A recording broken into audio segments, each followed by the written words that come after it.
I think the hardest part about working for yourself is when you don't feel great, or maybe even depressed.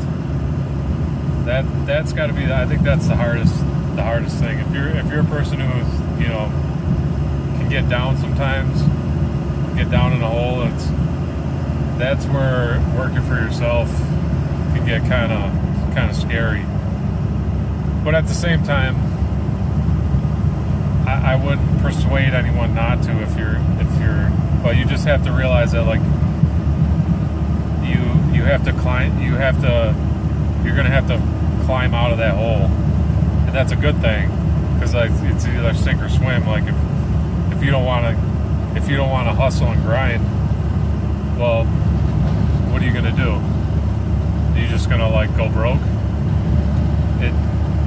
It's like a double-edged sword kind of, but I do think that's the hardest part. But I also think taking the risk and going out on your own is it'll build your character so that you're not so susceptible to getting down, because you have to perform. As to where a job, you show up to a job all the time, you can feel like shit and show up to your job and make it through for the most part, unless you got some crazy hard performance job. But I was a nurse for 13 years, and I feel like the majority of that time I felt like crap and was depressed. Not totally depressed, but hated my freaking life.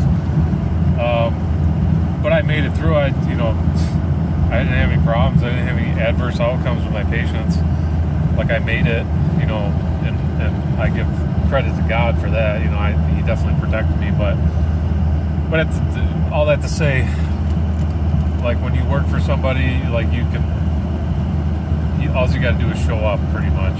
But when you work for yourself, you have to perform, and you have to continuously be on top of stuff.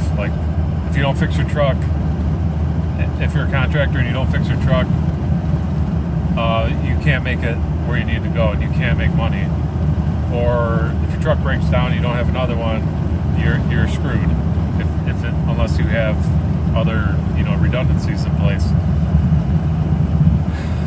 So I would say that's the hardest part about working for yourself is when you don't feel good, but it's also a mechanism to make you a stronger person if you make it through, if you remain.